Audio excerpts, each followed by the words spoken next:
నమస్కారం SRK news కి స్వాగతం. ఈనాటి ముఖ్యాంశాలు. తిరుపతి నగరంలోని ఖాళీ స్థలాల్లో భవన నిర్మాణ వ్యర్థాలు పిచ్చి మొక్కలు లేకుండా శుభ్రంగా ఉంచాలి. అధికారులను ఆదేశించిన నగరపాలక సంస్థ కమిషనర్ మౌర్య. టీటీడీ కళాశాలలో అడ్మిషన్ పొందిన ప్రతి విద్యార్థికి హాస్టల్ వసతి కల్పించాలి. టీటీడీ విద్యా సంస్థల్లో ఖాళీగా ఉన్న అధ్యాపక పోస్టులను భర్తీ చేయాలి. కమ్యూనిస్టుల పట్ల టీటీడీ చైర్మన్ అహంకార నిర్లక్ష్యపూరిత వైఖరి విడనాడాలి. ప్రజల అభిప్రాయాలను వినలేని టీటీడీ చైర్మన్ బిఆర్ నాయుడుని తక్షణమే తొలగించాలి. సిపిఐ నగర కార్యదర్శి జల్లా విశ్వనాథ్ డిమాండ్. తిరుమల తిరుపతి దేవస్థానంలో గత కొద్ది కాలంగా టీటీడీ ఉద్యోగులను యాజమాన్యం వేధింపులకు గురి చేస్తోంది. ఈ వైఖరిని తక్షణం మానుకోవాలి. టీటీడీ యాజమాన్యానికి సిఐటియు జిల్లా ప్రధాన కార్యదర్శి కందరపు మురళి విజ్ఞప్తి. వార్తల్లోని వివరాలు. తిరుపతి నగరంలోని ఖాళీ స్థలాల్లో భవన నిర్మాణ వ్యర్థాలు పిచ్చి మొక్కలు లేకుండా శుభ్రంగా ఉంచాలని తిరుపతి నగరపాలక సంస్థ కమిషనర్ మౌర్య అధికారులను ఆదేశించారు. బుధవారం నగరంలోని అన్నారావు కూడలి, కేటీ రోడ్డు తదితర ప్రాంతాల్లో పారిశుద్ధ్య పనులతో పాటు ప్రజల నుంచి వచ్చిన వినతులను హెల్త్, ఇంజనీరింగ్ అధికారులతో కలిసి కమిషనర్ పరిశీలించారు. పలుచోట్ల భవనాల వ్యర్థాలు ఉండటం, మురికినీటి కాలువల్లో చెత్త ఉండటం పట్ల అసహనం వ్యక్తం చేశారు. నగరంలో ఎక్కడైనా భవన నిర్మాణ వ్యర్థాలు ఉంటే వాటిని వెంటనే తొలగించాలని, తూకింబేగం ప్లాంటుకు తరలించాలని టౌన్ ప్లానింగ్ అధికారులను ఆదేశించారు. ప్రజల నుంచి వచ్చిన వినతులను అధికారులు క్షేత్రస్థాయిలో పరిశీలించి పరిష్కరించాలని అన్నారు. అనుసంధాన మార్గాల్లోని రోడ్లలో కూడా గుంతలను పూడ్చాలని ఇంజనీరింగ్ అధికారులను ఆదేశించారు. చెత్త కుప్పలు ఎప్పటికప్పుడు తొలగించాలని అన్నారు. ఎవరైనా రోడ్లపై వేస్తే జరిమానాలు విధించాలని అధికారులను ఆదేశించారు. కమిషనర్ వెంట superintendent engineer Shyam Sundar, municipal engineer Gomathi, డిఈలు Madhu, Venkata Prasad, health officer doctor Yuva Anvesh తదితరులు పాల్గొన్నారు.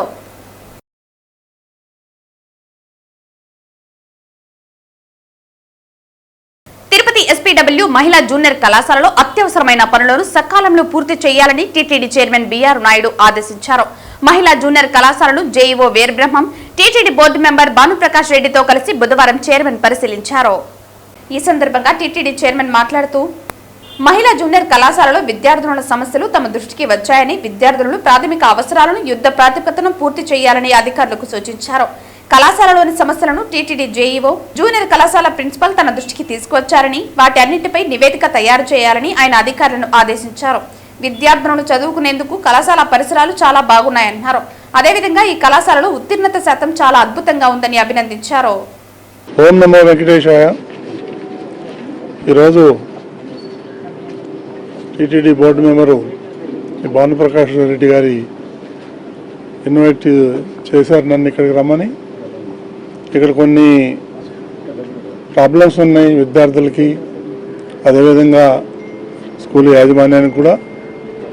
అవన్నీ ప్రిన్సిపాల్తోనూ జేయూ గారితో అన్ని చర్చించడం జరిగింది. వాళ్ళకి బేసిక్ నీడ్స్ కొన్ని అవసరం ఉన్నాయి, అవన్నీ కూడా యుద్ధ ప్రాతిపదికన చేయించాలని చెప్పేసి నేను ఇప్పుడే అధికారులకు చెప్పాను. వాళ్ళు ఇమీడియట్గా వర్క్ స్టార్ట్ చేస్తారు. బేసిక్ నీడ్స్ ఏమేమి ఉన్నాయో అవన్నీ కూడా చేసి ఆ తర్వాత కొన్ని పర్మనెంట్ స్ట్రక్చర్ గట్రా చేయాలి. అవి కూడా ఇమీడియట్గా ప్రాసెస్ స్టార్ట్ చేయమని చెప్పాను. ఇవన్నీ కూడా ఏదన్నా కానీ విద్యార్థులు ఒక భవిష్యత్తును దృష్టిలో పెట్టుకొని ఇవన్నీ కూడా మనం టీటీడీ చేయాల్సిన బాధ్యత ఉంది. అందులో భాగంగా నా జేఓ గారు బ్రహ్మాండంగా పనిచేస్తున్నారు. వారి ఆధ్వర్యంలో అతి త్వరలో ఇవన్నీ కూడా మేము కంప్లీట్ చేస్తాం. అదేవిధంగా పిల్లలకి ఎవరైతే హాస్టల్లో లేరో వాళ్ళకి కూడా కొంచెం భోజనాలు ఇవ్వని అన్నారు. నేను వాళ్ళని జేఓ గారిని అడిగాను, ఇమీడియట్గా ప్రొవైడ్ చేస్తున్నారు. కాబట్టి ఏదన్నా ఉన్ని కూర్చొని మాట్లాడి ఇవన్నీ కూడా అతి త్వరలో ఇవన్నీ కూడా కంప్లీట్ చేస్తానని చెప్పేసి నేను అందరికీ హామీ ఇస్తూ, ఇవాళ మంచి రోజు. నేను మొదటిసారిగా వచ్చాను ఇక్కడికి, చూశాను. ఈ పరిసరాలంతా చాలా బ్రహ్మాండంగా ఉన్నాయి, చదువుకునేదానికి అనుగుణంగా ఉన్నాయి. మేడం గారు చెప్పారు, ప్రిన్సిపాల్ గారు, ఇప్పుడే రిజల్ట్ కూడా బ్రహ్మాండంగా వస్తూ ఉంది. ఎప్పుడు లేని విధంగా ఈ సంవత్సరం బాగా డిమాండ్ ఉంది ఈ కాలేజీకి. కాబట్టి దాన్ని దృష్టిలో పెట్టుకొని వాళ్ళకి కావాల్సిన ఏదైతే సౌకర్యాలు చేయాలో అవన్నీ కూడా తప్పకుండా చేస్తాం. ఓం నమో వెంకటేశ్వర. గత కొన్ని సంవత్సరాలుగా తిరుమల తిరుపతి దేవస్థానంలో టీటీడీ ఉద్యోగులను వేధించడం వెంటనే ఆపాలని సిఐటియు జిల్లా ప్రధాన కార్యదర్శి కందరపు మురళి టీటీడీ యాజమాన్యానికి విజ్ఞప్తి చేశారు. ఉద్యోగులను వేధించడంలో అత్యుత్సాహం ప్రదర్శిస్తున్న టీటీడీ వారి సమస్యల పరిష్కారానికి ముందస్తు చర్యలు తీసుకోకపోవడం బాధ్యతారాహిత్యమని మురళి ఆరోపించారు.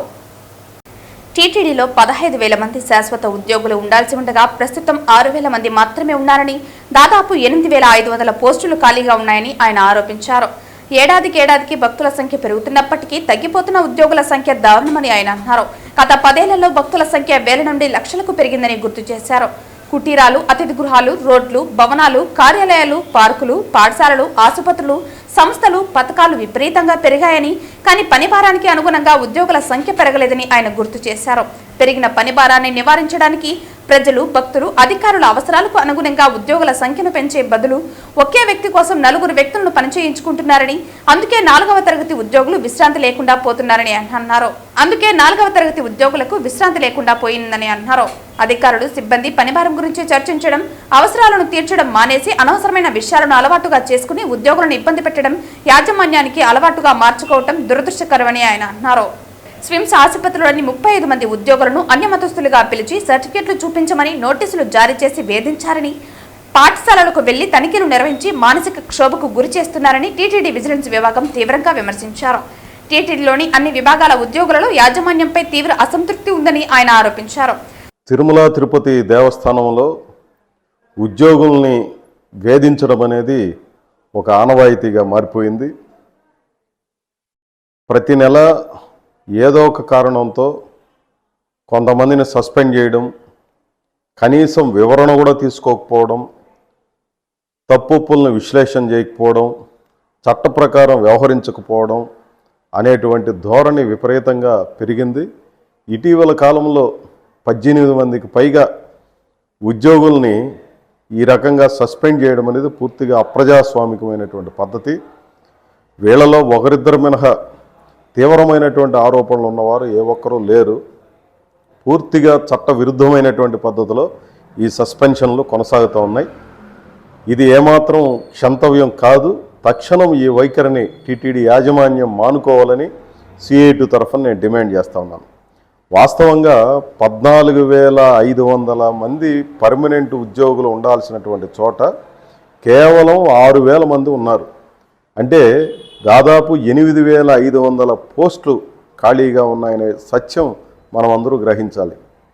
8,500 పోస్టులు అంటే 14,500 మంది చేయాల్సిన పనిని కేవలం 6,000 మంది ఉద్యోగుల దగ్గర చేయిస్తున్నారంటేనే 8,500 శాశ్వత ఉద్యోగుల పోస్టులు ఖాళీగా పెట్టి ఈ పనిని చేయిస్తున్నారంటే పని భారం ఎంతగా ఉంటుంది. ఇదేదో కేవలం ఉద్యోగుల మీదే కాదు, అధికారుల దగ్గర నుంచి అన్ని స్థాయిల్లో, అన్ని డిపార్ట్మెంట్లో ఈ పని భారం విపరీతంగా ఉంది. ఇది అందరూ అంగీకరించే సత్యం. ఇంతటి పని భారం ఉండగా దాదాపు 4 పని ఒకరే చేస్తున్నారు. ఇక 4వ తరగతి ఉద్యోగులకు సంబంధించి చెప్పాల్సిన అవసరమే లేదు. వాళ్ళు దాదాపు తీవ్రమైనటువంటి ఇబ్బందులు పడుతున్నటువంటి పరిస్థితి. మానసిక ఇబ్బందులు, శారీరక ఇబ్బందులు, రకరకాల రుగ్మతలు, పసి వయసులో గుండెపోటుతో చనిపోతున్నటువంటి ఉద్యోగుల్ని ఈ కాలంలో అనేక మందిని చూడొచ్చు. ఇంతటి తీవ్రమైనటువంటి పరిస్థితికి కారణం ఈరోజు యాజమాన్యం అనుసరిస్తున్నటువంటి పద్ధతి. ఇదేమన్నా తెలియదా? రాష్ట్ర ప్రభుత్వానికి తెలుసు, ఇక్కడ ఉన్నటువంటి యాజమాన్యానికి తెలుసు, పాలక మండలికి తెలుసు. కానీ ఈ పోస్టులను భర్తీ చేయాలన్నటువంటి ఆలోచన కానీ, లేదా దాన్ని ఎట్లా పరిష్కరించాలన్నటువంటి శాస్త్రీయమైనటువంటి దృష్టి కానీ లేకపోవడం అనేది ఈరోజు ఒక విషాదంగా పరిణమిస్తూ ఉంది. కరకంబాడి రోడ్డులోని ఆశా కన్వెన్షన్ సెంటర్ నందు ఈ నెల 8, 9వ తేదీల్లో చెస్ట్ రేడియాలజీ వర్క్షాప్ ను నిర్వహిస్తున్నట్లు ఆప్స్కాన్ organising committee chairman doctor Premanand, secretary doctor సుబ్బారావులు తిరుపతి ప్రెస్ క్లబ్ లో పిలుపునిచ్చారు. ప్రతి సంవత్సరము వైద్యంలో మార్పులు వస్తుంటాయి. ఆ మార్పులను చేపడితేనే సరిగ్గా పేషెంట్స్కు వైద్యం చేయగలము. వైద్యం చేసేది మారుతూ వస్తుంది రీసెర్చ్ బట్టి. అటువంటి మార్పులు ఏమైనా ఉన్నాయా? కొత్తగా ఫిజిషియన్స్ అయిన వాళ్ళకి, వాళ్ళు ప్రాక్టీస్ చేయడానికి, వాళ్ళు సరైన పద్ధతిలో ఊపిరితిత్తుల జబ్బులు ట్రీట్ చేయడానికి కావలసినటువంటి నాలెడ్జ్ అండ్ స్కిల్. నాలెడ్జ్ అంటే దాని గురించి తెలుసుకునే విషయాలు తెలుసుకోవడం, స్కిల్ అంటే చేయవలసిన విషయాలు కొన్ని ఉంటాయి. ఇప్పుడు ఊపిరితిత్తులకు బ్రాంకోస్కోపీ అంటారు, గొట్టం వేసి లోపల చూస్తాం, లోపల ఎక్కడైనా ఉంటుంది, నీరు తీస్తాం. ఆ జబ్బు ఏమి కనుక్కోవాలంటే ఇటువంటి ఇంటర్వెన్షన్స్ అంటారు. ఇవి చేస్తే అప్పుడు పూర్తిగా పేషెంట్కు సరైన వైద్యం చేయగలం. ఇటువంటి ఇంటర్వెన్షన్స్ కూడా ఈ సమావేశంలో వర్క్షాప్స్ అని పెట్టి అందరికీ అనుభవం వచ్చేట్టుగా చేస్తున్నాము. అందరూ వాళ్ళ చేతులతో చేసేట్టుగా, అనుభవం వచ్చేట్టుగా చేసే వల్ల వాళ్లకు ఉపయోగం ఉంది. వాళ్ళకు ఉపయోగం అంటే వాళ్ళు ట్రీట్ చేసే పేషెంట్స్కి ఉపయోగం ఉంటుంది. ఈ అప్సా పల్మనాలజిస్ట్ ఆఫ్ సీమాంధ్ర అసోసియేషన్ అంటే ఆంధ్రప్రదేశ్, సార్ చెప్పినట్టు ఆంధ్రప్రదేశ్ డివైడ్ అయిన తర్వాత సార్ యొక్క ప్రెసిడెంట్షిప్లో ఆంధ్రప్రదేశ్ పల్మనాలజిస్ట్ అంతకి ఒక అసోసియేషన్ ఫామ్ అయ్యారు. సో ఈ అసోసియేషన్ ప్రతి సంవత్సరము ఒక యాన్యువల్ కాన్ఫరెన్స్, సార్ చెప్పినట్టు సైన్స్ని అప్డేట్ చేసుకున్నానికి కండక్ట్ చేస్తుంటుంది. ఈ కాన్ఫరెన్స్ ఈ సంవత్సరం 6వ కాన్ఫరెన్స్ మన అసోసియేషన్ది. ఈ సంవత్సరం మన తిరుపతిలో జరపడం జరుగుతుంది. దీనికి మనం 8th, 9th, 10th 3 రోజులు, Friday, Saturday, Sunday 3 days. 8th రోజు సార్ చెప్పినట్టు హ్యాండ్స్ ఆన్ ట్రైనింగ్ అంటే విద్యార్థులకి, కొంతమంది అడ్వాన్స్ టెక్నిక్ నేర్చుకుని ప్రాక్టీస్ చేసే ఫిజిషియన్స్కి ఇప్పుడు ఈ బ్రాంకోస్కోపీ అయితే థొరకోస్కోపీ అంటాం. సో చేతిలోంచి ఒక ట్యూబ్ పంపించి నీరు కానీ అట్లా ఉన్నప్పుడు ఊపిరితిత్తు పైన దాన్ని బయాప్సీ చేసి అది క్యాన్సరా, టీబీనా, ఇంకొక డిసీజ్ అని డయాగ్నోస్ చేసి అటువంటి థొరకోస్కోపీ అనే పరీక్షలు కానీ, ఇంకా అడ్వాన్స్డ్ పిఎఫ్టీ అంటే పల్మనరీ ఫంక్షన్ ఒక టెస్టే ఉండేది. ఇప్పుడు చాలా అడ్వాన్స్ టెస్ట్, ఎక్సర్సైజ్ టెస్టింగ్ అంటే ఎక్సర్సైజ్లో కూడా లంగ్ కెపాసిటీ, ఒక లంగ్ మార్పిడి చేయాలంటే ఆ లంగ్ కెపాసిటీ సరిపోతుందా లేదని తెలుసుకోవడానికి ఇటువంటి అడ్వాన్స్డ్ పిఎఫ్టీ లంగ్ ఫంక్షన్ టెస్ట్లు కూడా 5 రకాలైన అడ్వాన్స్డ్ లంగ్ ఫంక్షన్ టెస్ట్ని కూడా ఈ వర్క్షాప్లో పెడుతున్నాము.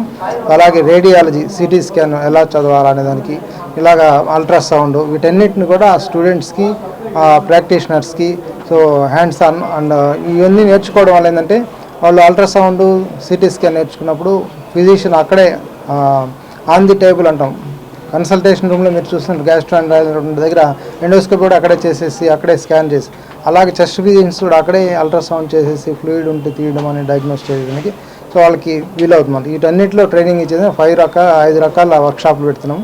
ఎంతో ఘన చరిత్ర కలిగిన టీటీడీ అనుబంధ విద్యా సంస్థల్లో అడ్మిషన్లు పొందిన ప్రతి విద్యార్థికి హాస్టల్ వసతి కల్పించాలని సిపిఐ నగర కార్యదర్శి జల్లా విశ్వనాథ్ డిమాండ్ చేశారు. ఈ రోజు సిపిఐ నగర సమితి ఆధ్వర్యంలో పద్మావతి జూనియర్ కళాశాల ఎదుట నిరసన కార్యక్రమం చేపట్టడం జరిగింది. ఈ రోజు మధ్యాహ్నం 12:30 సిపిఐ నగర సమితి ఆధ్వర్యంలో పద్మావతి జూనియర్ కళాశాల ఎదుట నిరసన కార్యక్రమం చేపట్టడం జరిగింది. అనంతరం టీటీడీ చైర్మన్ బిఆర్ నాయుడికి వినతి పత్రం అందజేయడం జరిగింది. ఈ సందర్భంగా సిపిఐ నగర కార్యదర్శి విశ్వనాథ్ మాట్లాడుతూ ఎంతో ఘన చరిత్ర కలిగిన టీటీడీ అనుబంధ జూనియర్ కళాశాలలందు అడ్మిషన్లు పొంది 2 నెలలు గడుస్తున్న ఇంతవరకు వారికి హాస్టల్ వసతి కల్పించకపోవడం వలన తీవ్ర ఇబ్బందులకు గురవుతున్నారని, రాయలసీమ ప్రాంతం వివిధ జిల్లాల నుంచి రావడం వలన బయట ప్రైవేట్ హోటల్లో ఉండలేక, ఫీజులు చెల్లించలేక టీసీలు తీసుకుని వెనక్కి వెళ్లిపోతున్న టీటీడీ యాజమాన్యం వారిని పట్టించుకున్న పాపాన పోలేదన్నారు. వందలాది మంది విద్యార్థులు, వారి తల్లిదండ్రులు, వివిధ ప్రజాప్రతినిధుల, ఎమ్మెల్యే లేఖలను పట్టుకుని కాళ్లు అరిగేలా టీటీడీ ఏడీ బిల్డింగ్ చుట్టూ తిరుగుతున్నా వారికి వసతి కల్పిస్తారో లేదో చెప్పలేనటువంటి దుస్థితిలో టీటీడీ ఉందన్నారు. టీటీడీ విద్యా సంస్థల్లో ఖాళీగా ఉన్న అధ్యాపక పోస్టుల భర్తీ చేయడానికి కాలయాపన చేస్తున్నారని, తక్షణమే వాటిని భర్తీకి నోటిఫికేషన్ విడుదల చేయాలని డిమాండ్ చేశారు. ఈ సమస్యలపై టీటీడీ చైర్మన్ బిఆర్ నాయుడికి వినతిపత్రం అందజేస్తుంటే వారు అహంకారపూరితంగా, నిర్లక్ష్యపూరితంగా వినతిపత్రం తీసుకుని కమ్యూనిస్టుల పట్ల దురుసుగా ప్రవర్తిస్తూ కమ్యూనిస్టులు ఇలా పోరాటాలు చేసుకుంటూ పోతే అధికారంలోకి రాలేరని, కమ్యూనిస్టులను టీటీడీలోనికి అనుమతించకూడదనే నిర్లక్ష్య ధోరణితో మాట్లాడటం సరైంది కాదని హెచ్చరించారు. కమ్యూనిస్టులు పేద ప్రజల కోసం, శ్రామిక వర్గ జనం కోసం కులమతాలకు అతీతంగా ధన రాజకీయాలకు వ్యతిరేకంగా పనిచేస్తున్నారని, మీలాగా కులాన్ని అడ్డు పెట్టుకుని ధన రాజకీయాలు చేయలేదని హెచ్చరించారు.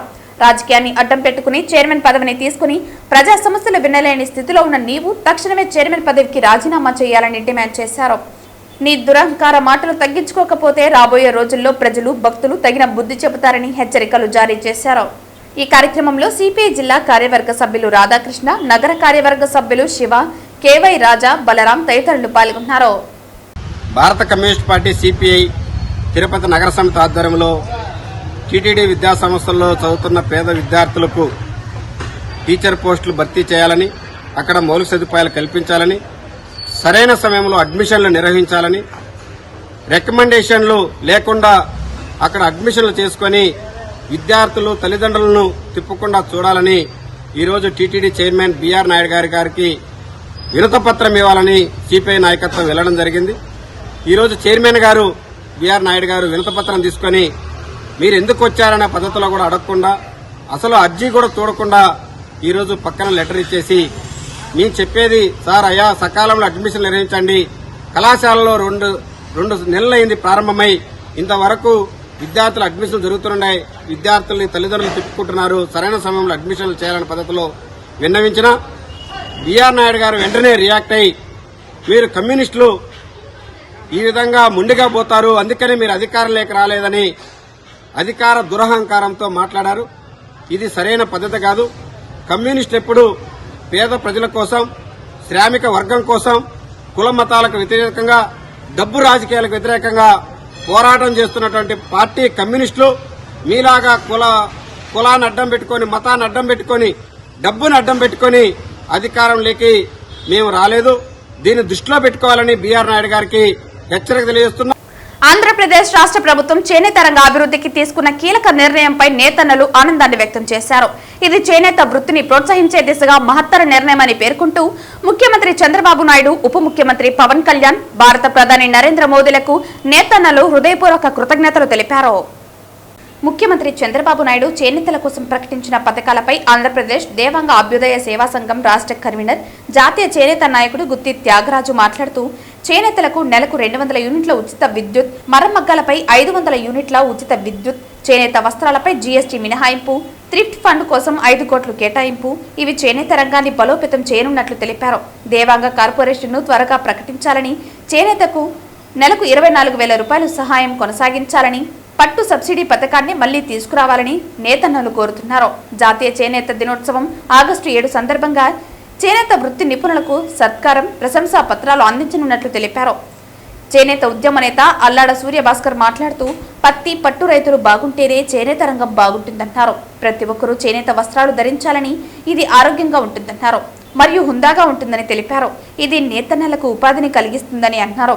ఉచిత విద్యుత్ పథకంపై రాష్ట్ర వ్యాప్తంగా నేతన్నలు హర్షం వ్యక్తం చేస్తున్నట్లు తెలిపారు. పృథ్వీ నాగరాజు, సామల రేవతి, నీలి మునిలక్ష్మి, బొజ్జ మురళి, బత్తర తిరుమలయ్య తదితరులు ప్రభుత్వ నిర్ణయాన్ని స్వాగతిస్తున్నారు. ఆంధ్రప్రదేశ్ దేవాంగ అభ్యుదయ సేవా సంఘం నాగలాపురం మండలం ఇన్ఛార్జిగా ఉన్నాను. పృథ్వీ నాగరాజు. ప్రభుత్వము చేనేత కార్మికులకి 200 యూనిట్లు ఉచిత యూనిట్ ఇవ్వడం, అదేవిధంగా పౌర్లిమలకి 500 యూనిట్లు ఇవ్వడము చాలా ఆనందకరమైన విషయం. ఈ సందర్భంగా మన ఆంధ్రప్రదేశ్ ముఖ్యమంత్రి గారు చంద్రబాబు నాయుడు గారికి ధన్యవాదాలు. అదేవిధంగా ఉప ముఖ్యమంత్రి పవన్ కళ్యాణ్ గారికి ధన్యవాదాలు. 200 యూనిట్లు ఇచ్చిన దానికి సంతోషం సార్. మాకు 24,000 కూడా ఇస్తే మాకు సంతోషంగా ఉంటుంది సార్. నేను నేసేది చొక్కాయి గుడ్లు సార్, పంచులు, పట్టు పంచా, పట్టు పంచలు. ఓకే, సంతోషం. బాగుంటుంది. 200 యూనిట్లు మంచిదే, ఎంత లేబర్లకు ఇవ్వడం మంచిదే. ఇప్పుడు మీరు పట్టు నేస్తున్నారు కదా, ఇంతకుముందు పట్టు సబ్సిడీలు ఉన్నాయి కదా, ఇప్పుడు లేదు అది. నా పేరు ఆకాశ్ మునిరాజా, తిరుపతి జిల్లా సత్తివేడు నియోజకవర్గం, బుచ్చాయికండ్రి మండలం, తలారివెట్టి గ్రామం అది. నేను చేనేత పరిశ్రమలో గత 25 సంవత్సరాలుగా ఈ పరిశ్రమలోనే ఉన్నాను. ఇది పవర్లూమ్ కదా? ఈ పవర్లూమ్ మగ్గాలు నేర్చుకుంటూ ఉన్నాను. 24 సంవత్సరాలుగా నేను ఇదే చేసుకుంటూ ఉన్నాను. ఇప్పుడు ఈ గవర్నమెంట్ వచ్చినాక మాకు 500 యూనిట్లు ఫ్రీగా ఇస్తూ ఎంతో మాకు లాభదాయకం చేకూర్చింది. దీనివల్ల మేము ఎంతో ఆదాయకరంగా మేము జీవితాన్ని చేసుకుంటామని చెప్పేసి తెలియజేస్తున్నాను. నేను వందనాలు తెలియజేస్తున్నాను. చాలా సంతోషంగా ఉన్నది. మాకు మేము ఎంతో ఆనందిస్తున్నాము. 500 యూనిట్లు ఇవ్వడము మాకు చాలా ఆనందంగా ఉన్నది. తక్కువగా అంటే ఎంత బాధపడతా ఉన్నాము. ఇప్పుడు కరెంటు 500 యూనిట్లు ఫ్రీగా ఇచ్చిన దానివల్ల మేము ఎంతో సంతోషంగా ఉన్నాము. మేము చేనేత కార్మికులకి 200 యూనిట్లు కరెంటు ఫ్రీగా ఇచ్చినందుకు మేము సంతోషపడుతున్నాము. తల్లిపాల వారోత్సవాల ముగింపు కార్యక్రమాన్ని కొర్లగుంట మారుతి నగర్ ఎడుకుల కాలనీలోని నగరపాలక సంస్థ అంగన్వాడీ కేంద్రంలో ఘనంగా నిర్వహించారు. ఆగస్టు 1 నుండి 7వ తేదీ వరకు సమగ్ర శిశు అభివృద్ధి సేవా పథకం రాయలసీమ సేవా సమితి ఆధ్వర్యంలో తల్లిపాల వారోత్సవాలు అన్ని అంగన్వాడీ కేంద్రాలలో జరుపుకుంటున్నారు. ఈ కార్యక్రమంలో అంగన్వాడీ ఇన్ఛార్జ్ హైమావతి, టీచర్ నాగమణిలతో పాటు సిబ్బంది, పిల్లల తల్లులు తదితరులు పాల్గొన్నారు. వార్తలు ముగించే ముందు ముఖ్యాంశాలు మరోసారి. తిరుపతి నగరంలోని ఖాళీ స్థలాల్లో భవన నిర్మాణ వ్యర్థాలు, పిచ్చి మొక్కలు లేకుండా శుభ్రంగా ఉంచాలి. అధికారులను ఆదేశించిన నగరపాలక సంస్థ కమిషనర్ మౌర్య. టీటీడీ కళాశాలలో అడ్మిషన్ పొందిన ప్రతి విద్యార్థికి హాస్టల్ వసతి కల్పించాలి. టీటీడీ విద్యా సంస్థల్లో ఖాళీగా ఉన్న అధ్యాపక పోస్టులను భర్తీ చేయాలి. కమ్యూనిస్టుల పట్ల టీటీడీ చైర్మన్ అహంకార, నిర్లక్ష్యపూరిత వైఖరి విడనాడాలి. ప్రజల అభిప్రాయాలను వినలేని టీటీడీ చైర్మన్ బిఆర్ నాయుడుని తక్షణమే తొలగించాలి. సిపిఐ నగర కార్యదర్శి జల్లా విశ్వనాథ్ డిమాండ్. తిరుమల తిరుపతి దేవస్థానంలో గత కొద్ది కాలంగా టీటీడీ ఉద్యోగులను యాజమాన్యం వేధింపులకు గురి చేస్తోంది. ఈ వైఖరిని తక్షణం మానుకోవాలి. టీటీడీ యాజమాన్యానికి సిఐటియు జిల్లా ప్రధాన కార్యదర్శి కందరపు మురళి విజ్ఞప్తి. ఈ వార్తలు ఇంతటితో సమాప్తం. తిరిగి వార్తల్లో మళ్ళీ కలుద్దాం. అంతవరకు సెలవు. నమస్కారం.